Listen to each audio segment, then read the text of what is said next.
So we are going to do the whipped wheel.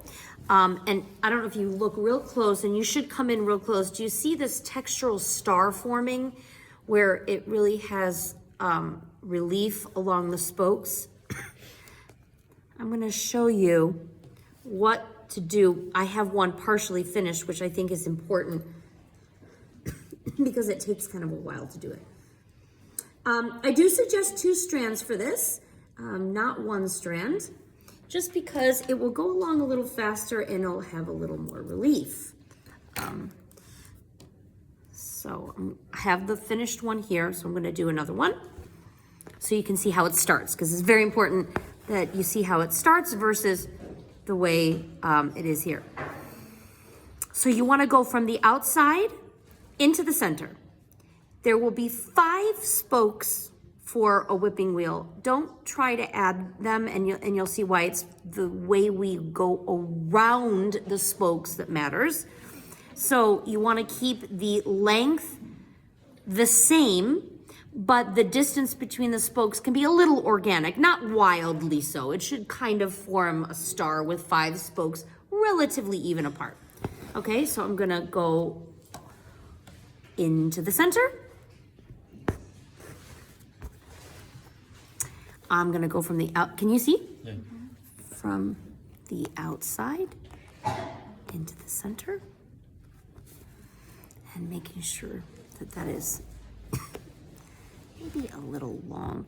It's important that they're even, and not too much like one is super long and one is super short. Try to keep them, that's very, very important. If there's one thing that I am teaching you tonight on this, you're gonna get frustrated if one of these spokes is too short or too long, okay?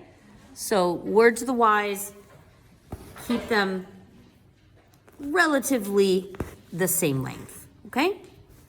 I do have 2 short ones here and 2 long ones, so we'll see what's happening, but I wanna show you the technique. Okay, so everything goes from the outside in, right? And as soon as you get to the end, you're going to come back up. And I like to start with the one that's right in front of me. I am to the left of this spoke, okay? So I'm gonna come up, and I am going to wrap around this one, you know, from left to right. This one right here. And I am gonna use the back of my needle because I don't wanna grab the thread. I wanna wrap under, right?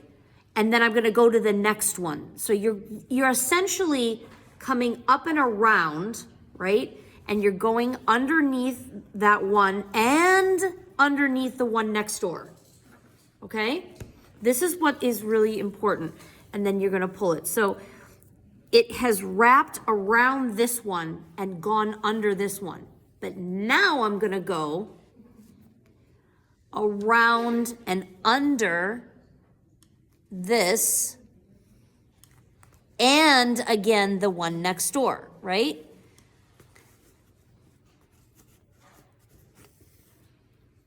Okay, and coming around and then going underneath both again. And then around and underneath both. And you just keep going around, okay? And then around and underneath both. And I've made one whole rotation. And then underneath, I'm wrapping it around this, but going underneath that one plus the next one. So you're always going under 2. You're going around 1 and under 2 because this one plus the one the next door. Does that make sense? Okay, and then around this one and under that one plus the one next door. And then around this one. And keep it tight, because you wrap to the outside so that you can build those layers. Okay, and then around this and under both. And around. And it forms this beautiful star.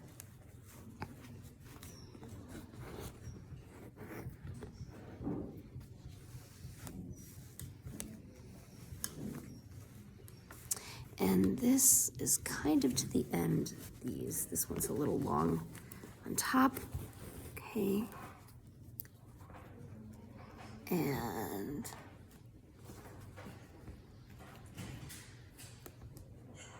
there we go. Hopefully you can see this.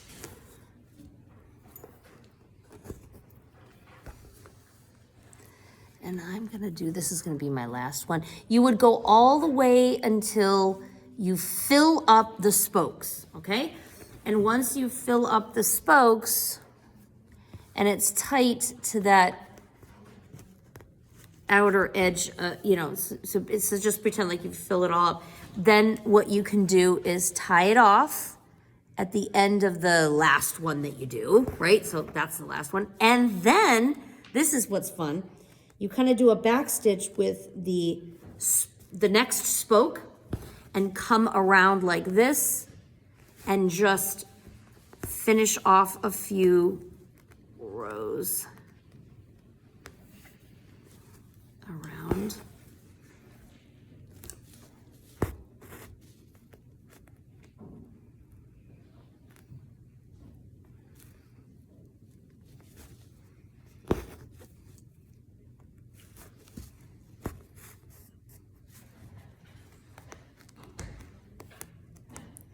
Some people like to skip this part and just put a French knot at the end of each spoke, right? Or a bead. But this is one way you can do it. So that's creating more of a finished, right? And then you can tie these down in the center and you create like a little textural effect. You see how that ties that down? So each one that you went back around, you go back in the center, tie it down.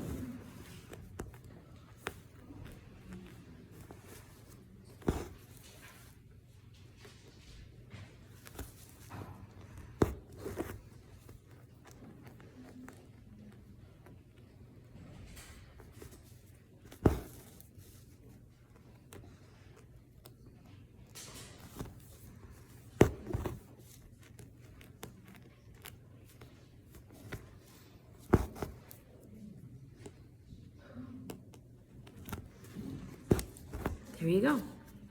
And then this one has, as an example, has longer spokes so you can have more of a rounded, mounded look, or you can have more spokes and like leave a few of them, because then you can tie this off, like say, you're done here. I've already whipped this around, but I want to leave those spokes and create, even in the same color, a French knot at the end of each one. So 1, 2, 3, and this is a single needle. So you see the difference between a single needle and a single needle, single thread versus 2 strands.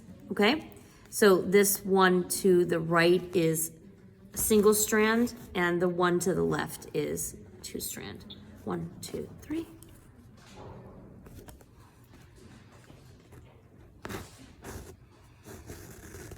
Beautiful, right?